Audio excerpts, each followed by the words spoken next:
Bulletin کا باقاعدہ آغاز کرتے ہوئے آپ کو بتائیں میڈیا اداروں کے نمائندوں نے مجوزہ پاکستان میڈیا ڈیولپمنٹ اتھارٹی کو مسترد کر دیا۔ اے پی N a, C P N E, P be اے اور پی ایف یو جے اور ایمڈ نے مشترکہ اعلامیہ جاری کر دیا۔ اعلامیہ میں کہا گیا کہ P M D A media کی آزادی کے خلاف غیر آئینی اور ظالمانہ قانون ہے۔ میڈیا اور اظہار رائے کی پر قدغن لگانے کی کوشش ہے۔ مجوزہ اتھارٹی میڈیا پر وفاقی حکومت کی گرفت مضبوط کرنے کی کوشش ہے۔ پرنٹ، الیکٹرانک اور ڈیجیٹل میڈیا کی الگ الگ حیثیت کو نظر انداز کیا گیا۔ میڈیا اداروں کے نمائندوں نے قومی اسمبلی اور سینیٹ کا مشترکہ اجلاس بلا کر تجویز کو مسترد کرنے کا مطالبہ کر دیا۔ آپ کو بتاتے چلیں اس حوالے سے کہ میڈیا اداروں کے نمائندوں نے مجوزہ پاکستان میڈیا ڈیولپمنٹ اتھارٹی کو مسترد کر دیا۔ اے پی N a, C P N E, P be اے اور پی ایف یو جے اور ایمڈ نے مشترکہ اعلامیہ جاری کر دیا۔ اعلامیہ میں کہا گیا کہ P M D A media کی آزادی کے خلاف غیر آئینی اور ظالمانہ قانون ہے۔ میڈیا اور اظہار رائے کی آزادی پر قدغن لگانے کی کوشش ہے۔ مجوزہ اتھارٹی میڈیا پر وفاقی حکومت کی گرفت مضبوط کرنے کی کوشش ہے۔ پرنٹ، الیکٹرانک اور ڈیجیٹل میڈیا کی الگ الگ حیثیت کو نظر انداز کیا گیا۔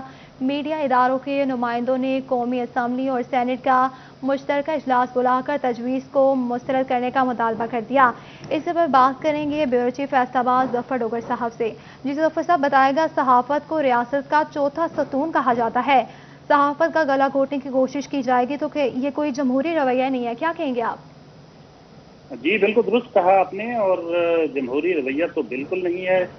جب سے ہم دیکھ رہے ہیں یہ 2-3 سال جو گزر رہے ہیں، 3 سال سے تو صورتحال اتنی خطرناک ہے۔ آئے روز میڈیا کا گلا گھونٹنے کے لیے کچھ نہ کچھ نئے ہتھ کنڈے سامنے آتے ہیں، اور جو میڈیا کو کنٹرول کرنے کے لیے کبھی پیمرا بنتی ہے تو کبھی پریس کونسل کی بات ہوتی ہے۔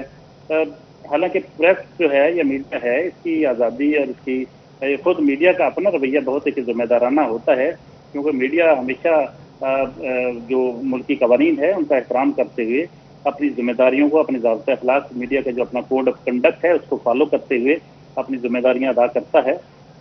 اور شروع سے ہی ایسا ہوا ہے، اور پاکستان میں میڈیا کے اداروں نے بہت جدوجہد کی ہے، خاص طور پہ جو مارشل لا ادوار میں جب اتنی زیادہ سینسرشپ لگتی رہی تو ایسے میں وہ بہت ضرورت مندانہ کردار بھی سامنے آتا رہا۔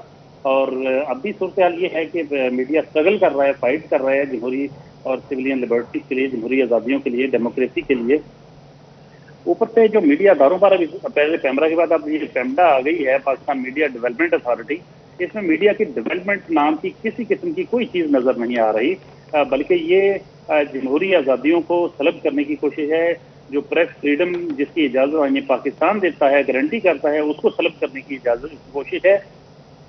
اسی وجہ سے جو تمام تنظیمیں ہیں میڈیا سے ریلیٹڈ، وہ اے پی این ایس ہو یا سی پی این ای ہو یا Pakistan Broad casters association ہو، Pakistan federal union of journalist یا ایمنڈ نے مشترکہ اعلامیہ جو جاری کیا اس میں یہی کہا گیا ہے، سب نے مشترکہ طور پر اس کو مسترد کیا ہے، اور اسے پی ایم ڈی اے جو بنائی گئی ہے اس کو میڈیا کی آزادی کے خلاف غیر آئینی اور ظالمانہ قانون قرار دیا ہے، اور یہ میڈیا اور اظہار رائے کی آزادی پر قدغن لگانے کی کوشش ہے، اس میں شک کی کوئی نہیں ہے۔ اور مجوزہ جو اتھارٹی ہے یہ واقعی حقیقت وفاقی حکومت کی گرفت مضبوط بنانے کی کوشش ہے، جو ایک عرصے سے وہ کوشش کرتی چلی آ رہی ہے کہ کسی نہ کسی صورت میڈیا پر گرفت مضبوط کی جائے، اپنی پرفارمنس کو بہتر بنا کر لوگوں کے دلوں میں گھر کرنے کی بجائے میڈیا کو کنٹرول کر کے سب اچھا دکھانے کی کوشش ہے، جیسا کہ ہو نہیں سکے گا، کیونکہ میڈیا کی جو اس کی بنت ہے، اس کی جو کنسٹرکشن ہے، اس کا جو اس کی ساخت ہے، جو اس کا خمیر ہے، وہ آزادی سے مشروط ہے۔ یہ ممکن نہیں ہے کہ میڈیا کو مکمل طور پر آپ کنٹرول میں کر سکیں، کیونکہ میڈیا کی آزادی کے لیے میڈیا کی جو طویل جدوجہد ہے اس کے ہوتے ہوئے یہ ممکن نہیں کہ کوئی بھی اپنے اس طرح کے ارادوں میں کامیاب ہو سکے۔ میں بتاتا چلوں کہ پاکستان کے جو کانسٹیٹیوشن آف پاکستان کا آرٹیکل 19 ہے وہ کلیئرلی یہ واضح کرتا ہے کہ پاکستان میں جمہوری آزادیاں ہوں گی، اور اظہار رائے کی آزادی اور پریس کی آزادی کی بات کرتا ہے، and it clearly says Constitution of Pakistan, Article 19 of Constitution of Islamic Republic of Pakistan clearly says that every... ٹھیک ہے ظفر صاحب، آپ ہمارے ساتھ ہی موجود رہے گا۔ آپ کو بتاتے چلیں میڈیا اداروں کے نمائندوں نے مجوزہ پاکستان میڈیا ڈیولپمنٹ اتھارٹی کو مسترد کر دیا۔ اے پی این ایس اور سی پی این ای، پی بی اے اور پی ایف یو جے اور ایمڈ نے مشترکہ اعلامیہ جاری کر دیا۔ اعلامیے میں کہا گیا کہ PMDA میڈیا کی آزادی کے خلاف غیر آئینی اور ظالمانہ قانون ہے۔ میڈیا اور اظہار رائے کی آزادی پر قدغن لگانے کی کوشش ہے۔ مجوزہ اتھارٹی میڈیا پر وفاقی حکومت کی گرفت مضبوط کرنے کی کوشش ہے۔ پرنٹ، الیکٹرانک اور ڈیجیٹل میڈیا کی الگ الگ حیثیت کو نظر انداز کیا گیا اور میڈیا اداروں کے نمائندوں نے قومی اسمبلی اور سینیٹ کا مشترکہ اجلاس بلا کر تجویز کو مسترد کرنے کا مطالبہ کر دیا۔ آپ کو بتاتے چلیں اس حوالے سے کہ میڈیا اداروں کے نمائندوں نے مجوزہ پاکستان میڈیا ڈیولپمنٹ اتھارٹی کو مسترد کر دیا۔ APNA، CPNE اور PBA اور PFUJ اور ایمٹ نے مشترکہ اعلامیہ جاری کر دیا۔ اعلامیے میں کہا گیا کہ PMDA میڈیا کی آزادی کے خلاف غیر آئینی اور ظالمانہ قانون ہے۔ میڈیا اور اظہار رائے کی آزادی پر قدغن لگانے کی کوشش ہے۔ مجوزہ اتھارٹی میڈیا پر وفاقی حکومت کی گرفت مضبوط کرنے کی کوشش ہے۔ پرنٹ، الیکٹرانک اور ڈیجیٹل میڈیا کی الگ الگ حیثیت کو نظر انداز کیا گیا۔ میڈیا اداروں کے نمائندوں نے قومی اسمبلی اور سینیٹ کا مشترکہ اجلاس بلا کر تجویز کو مسترد کرنے کا مطالبہ کیا ہے۔ آپ کو بتاتے چلے اس حوالے سے کہ میڈیا اداروں کے نمائندوں نے مجوزہ پاکستان میڈیا ڈیولپمنٹ اتھارٹی کو مسترد کر دیا۔ APNA، CPNE، PBA اور PFUJ اور ایمٹ نے مشترکہ اعلامیہ جاری کر دیا۔ اعلامیے میں کہا گیا کہ PMDA میڈیا کی آزادی کے خلاف غیر آئینی اور ظالمانہ قانون ہے۔ میڈیا اظہار رائے کی آزادی پر قدغن لگانے کی کوشش ہے۔ مجوزہ اتھارٹی میڈیا پر وفاقی حکومت کی گرفت مضبوط کرنے کی کوشش ہے۔ اسی پر ہمیں جوائن کیا ہے سینئر تجزیہ نگار سلیم بخاری صاحب نے۔ بہت شکریہ سر آپ کے وقت کا۔ سر بتائے گا اس طرح کے اقدامات سے عالمی سطح پر پاکستان کا امیج کیسا جائے گا؟ پہلی بات تو یہ ہے کہ یہ جس قسم کا یہ قانون بنانے کی کوشش کی گئی ہے، یہ تو ہم نے کبھی جو فوجی ڈکٹیٹر ہوتے تھے ان کے ادوار میں بھی نہیں سنا کہ اس طرح سے میڈیا کا گلا گھونٹنے کے لیے قانون سازی کی جائے۔ یہ مجھے اس بات کی بھی بہت خوشی ہے کہ جتنی بھی میڈیا کی تنظیمیں ہیں ان نے اس کو یکسر مسترد کر دیا ہے۔ یہ اس سے پاکستان کا امیج تو پہلے ہی بہت خراب ہے، خاص طور سے فریڈم آف ایکسپریشن کے اعتبار سے اور خاص طور پر آزادی رائے کے حوالے سے تو ہمارا امیج پہلے ہی باہر نہیں ہے۔ اور اس قانون کے بنائے جانے کی کوششوں کے نتیجے میں جو باہر کی جتنی بھی انٹرنیشنل آرگنائزیشنز ہیں جو میڈیا سے متعلق ہیں وہ پہلے ہی اس کے اوپر اپنی ریزرویشن کا اظہار کر چکی ہیں۔ تو مجھے تو بہت حیرت ہے کہ ایک ایسی حکومت جو خود کو منتخب بھی کہتی ہے اور کہتی ہے کہ ہم عوام کے ووٹوں سے آئے ہیں، وہ میڈیا کا گلا گھونٹنے کی اتنی مذموم کوشش کرے گی کہ جتنی بھی مذمت کی جائے وہ بہت کم ہے۔ میں سمجھتا ہوں کہ یہ حکومت اس میں کامیاب نہیں ہوگی میڈیا کے اوپر قدغن لگانے میں، اور ان کو اپنی پرفارمنس اور گورننس جو ہے اس کو بہتر کرنا چاہیے بجائے اس کے کہ وہ گلا گھونٹے میڈیا کا پاکستان پر۔ سر یہ بھی بتائے گا جب یہ سیاسی جماعتیں اپوزیشن میں ہوتی ہیں اور آزادی صحافت کے لیے بڑی باتیں کی جاتی ہیں، جب حکومت میں آتی ہیں ان کا رویہ بدل جاتا ہے، کیا کہیں گے اس حوالے سے؟ دیکھیے یہ تو اس کی مثال تو سب سے بدتر مثال اس کی جو ہے وہ PTI ہے، جس کو ایوان اقتدار تک پہنچانے میں میڈیا کا جو رول ہے، چاہے وہ نیشنل میڈیا تھا چاہے وہ سوشل میڈیا تھا، وہ اتنا نمایاں ہے کہ کوئی اس کو ڈینائی نہیں کر سکتا ہے۔ اور اقتدار کے ایوانوں تک پہنچنے کے فوراً بعد ایک محسن کش کی طرح سے انہوں نے سب سے پہلے گلا کاٹنا کی کوشش کی میڈیا کا، جس کا نتیجہ یہ اس قسم کے جو میڈیا کی اتھارٹی کا بل ہے اس کی صورت میں ہمارے سامنے ہے۔ یہ مجھے بہت حیرت ہے کہ وہ جو کہتے تھے کہ میڈیا یوں ہے، میڈیا یہ کرتا ہے، میڈیا یہ کر سکتا ہے، اور میڈیا ہے جو وہ صحیح حکومت سازی میں مدد کرتا ہے کسی بھی حکومت کی، وہ آج میڈیا کے اتنے دشمن ہوئے ہیں کہ اس قسم کا ناقابل برداشت میں کہوں گا اسے قانون جو ہے اس کو پاس کرنے کی کوشش کی گئی ہے۔ اور میں پھر آپ کو بتاؤں، میں مثال دے سکتا ہوں، 1962 میں ایوب خان کے دور میں بھی پریس اینڈ پبلیکیشن آرڈیننس 1962 بنا تھا، جس میں کوشش کی گئی تھی، اس سے بہت کم کوشش تھی وہ کہ میڈیا کو کسی طریقے سے تھوڑا سا قدغن لگایا جائے۔ اسے بھی ہمارے سینئر جو تھے انہوں نے قربانیاں دے دے کر اس قانون سے بھی نجات حاصل کی، اور اس قسم کا اگر قانون بنانے کی یہ حکومت کوشش کرے گی تو آج میڈیا زیادہ وائبرنٹ ہے، آج میڈیا کی آواز زیادہ سٹرونگ ہے۔ سر یہ بھی بتائے گا کہ اس موقع پر صحافتی تنظیموں کا کیا کردار ہونا چاہیے؟ میرے خیال سے انہوں نے ایک کردار تو نبھا دیا ہے کہ انہوں نے یکسر مسترد کر دیا ہے، اور دوسرا کردار یہ ہے کہ وہ اب آرگنائز کریں کہ اس قانون کے بنانے والوں کے خلاف ایک باقاعدہ تحریک کا آغاز کیا جائے، اور میں بالکل پر امید ہوں کہ پورے کا پورا میڈیا ایک آواز کے ساتھ اس قانون. بہت شکریہ سر آپ کے وقت کا، اور بہت شکریہ ظفر صاحب تفصیلات سے آگاہ کرنے کے لیے. سی این جی اور ایل پی جی سلنڈر والی گاڑیوں کے موٹر وے داخلے پر پابندی عائد کر دی گئی. موٹر وے پولیس کا بڑا فیصلہ سامنے آ گیا.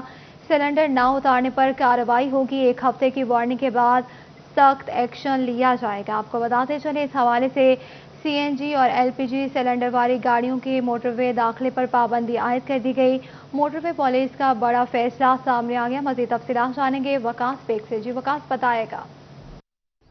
جی بالکل، موٹر وے پولیس کی جانب سے ایک اچھا فیصلہ کیا گیا ہے کہ بڑی گاڑیاں جن میں ایل پی جی اور سی این جی سلنڈر موجود ہیں، جو کہ کسی بھی بڑے حادثے کی صورت میں انسانی جانوں کے ضیاع کا سبب بنتے ہیں، ان کو فوری طور پہ گاڑیوں سے ہٹایا جائے. اس حوالے سے کہا یہ جا رہا ہے کہ موٹر وے پولیس کے افسران جو ہیں وہ مختلف بس اڈہ مالکان سے جا کے نہ صرف ملاقاتیں کریں گے، بلکہ انہیں 1 ہفتے کے اندر جو ہے تمام تر سلنڈر کو ریموو کرنے کی ہدایت بھی کی جائے گی. اور 1 ہفتے کے بعد جن گاڑیوں سے سی این جی یا L P G cylinder remove نہیں کیے جاتے، ان کے خلاف پھر قانونی کارروائی کا طریقہ جو ہے وہ بھی اپنایا جائے گا.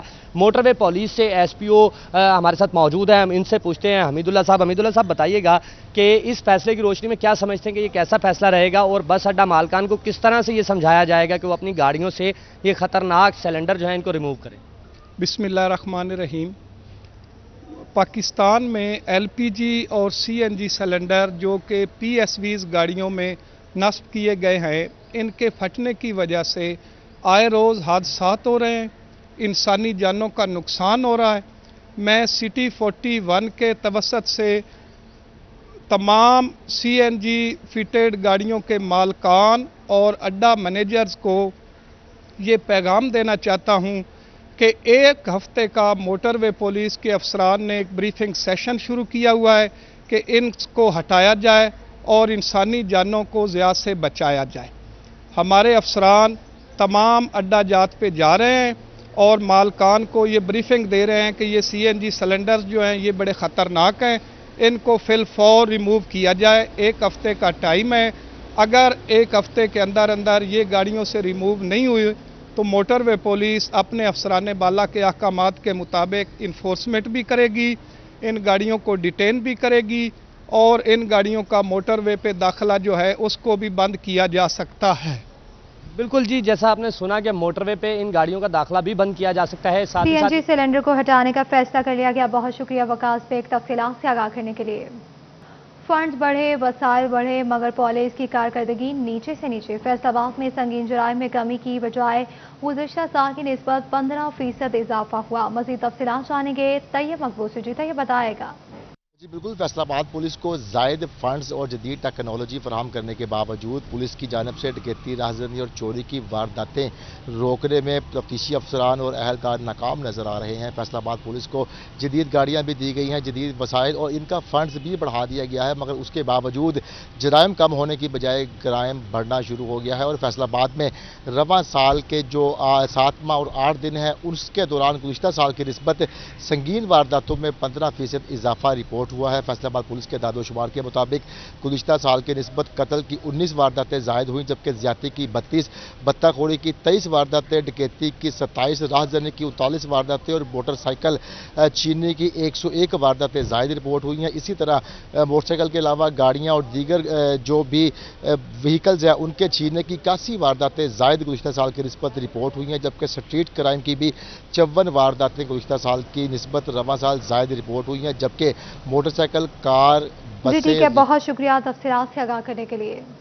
صوبائی وزیر صحت ڈاکٹر یاسمین راشد نے یونیورسٹی آف فیصل آباد میں لیب کا افتتاح کر دیا. ڈاکٹر یاسمین راشد نے سٹی 41 سے خصوصی گفتگو کرتے ہوئے کہا NCOC کے پلیٹ فارم پر سب سے مصدقہ ڈیٹا اکٹھا کیا گیا ہے.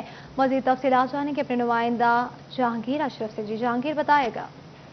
جی وزیر صحت ڈاکٹر یاسمین راشد آج فیصل آباد وزٹ پر ہیں، اور اس حوالے سے یونیورسٹی آف فیصل آباد میں وزٹ کیا، آپٹیمیٹری لیب جو ہے اس کا انوگریٹ بھی کیا، یہاں پر ویکسینیشن سینٹر بھی قائم کیا گیا ہے. اس حوالے سے ڈاکٹر یاسمین راشد سے بات کرتے ہیں کہ کووڈ جو ہے وہ یقینی طور پر ایک بہت بڑا چیلنج بن کے آیا ہے اس گورنمنٹ کے لیے، اور ابھی تک کے جو انتظامات کے حوالے سے کیا کہتی ہے، کیونکہ پاکستان ملک دنیا بھر میں اگر دیکھا جائے تو بہت سیف رہا ہے باقی بھی کنٹریز کے آج فیصل آباد وزٹ کے حوالے سے آپ نے فیصل آباد میڈیکل یونیورسٹی وزٹ کی، یونیورسٹی آف فیصل آباد میں بھی ایک انیگوریٹ کیا آپ نے، کیا کہتے ہیں فیصل آباد وزٹ کے حوالے سے اوور آل کووڈ کی اب تک کی صورتحال کے حوالے سے؟ میرا خیال ہے جو اہم چیز کہنے کی ہے وہ یہ ہے کہ جب آپ سب مل جل کے اور ایک ہی ڈگر پہ چل پڑیں تو حالات بہت بہتر ہو جاتے ہیں۔ NCOC کے بننے سے پرٹیکولرلی فیڈرل گورنمنٹ کے ادھر اکٹھا ہونے سے یہ بہت فائدہ ہوا کہ ہم نے ایک یونیفارم پروٹوکول استعمال کیا۔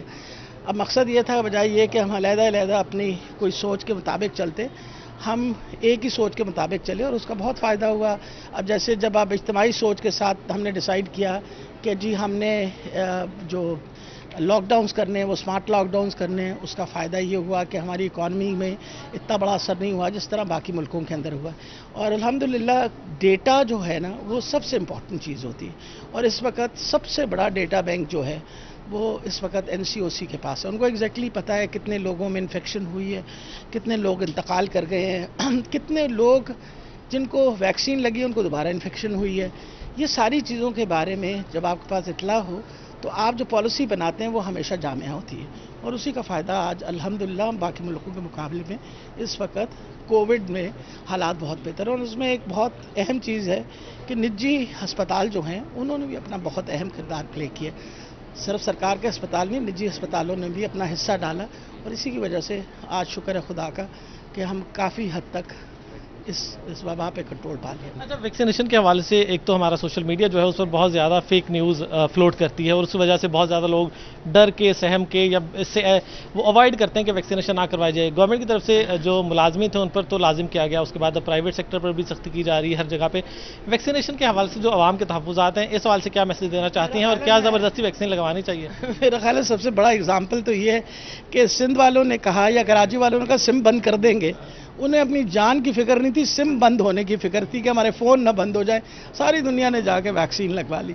مقصد یہ ہے کہ یہ جو ڈر اور خوف، سب سے بڑی یہ بات ہے کہ آخر حکومت ایک ذمہ داری کے ساتھ کام کر رہی ہے، اس ذمہ داری کے تحت ہم تو یہ چاہتے ہیں ہر بندے کو یہ سہولت ملے اور فری سہولت ملے، اور وہ یہ سمجھ نہیں پا رہے کہ اگر یہ کریں گے تو نہ صرف اپنے آپ کو فائدہ دیں گے بلکہ وہ ہر بندے کو فائدہ دیں گے، اپنے گھر والوں کو بھی فائدہ دیں گے تاکہ اپنے آپ کو پروٹیکٹ کر لیں۔ اس کی اتنے زیادہ اقسام ہے، کوئی کہہ رہا ہے کہ فلاں ملک جانے کے لیے فلاں نہیں لگے گی، فلاں نہیں لگے، تو اس حوالے سے حکومت نے کوئی اقدام کیا ہے کہ تمام ممالک میں اگر جو ویکسین لگ رہی ہے یا گورنمنٹ لگا رہی ہے وہ تمام ممالک میں ایکسیپٹڈ ہو؟ کیونکہ کوئی کہہ رہا ہے کہ ترکی کے لیے فلاں نہیں ہے، امریکہ کے لیے وہ نہیں ہے، برٹن میں نہیں ہے، یا یورپ میں نہیں ہے۔ ہمارا فارن آفس کام کر رہا ہے کہ جو world health organization recognized vaccines ہیں وہ دنیا میں ہر جگہ ایکسیپٹ ہونی چاہیے اور ہمارے لوگوں کو روکانا چاہیے۔ ٹھیک ہے، بالکل یقینی طور پر ویکسینیشن کے حوالے سے حکومت جو ہے وہ کافی مثبت اقدامات اٹھا رہی ہے، کوشش کر رہی ہے کہ تمام لوگوں کو ویکسین کروائی جائے۔ بہت شکریہ تفصیلات سے آگاہ کرنے کے لیے۔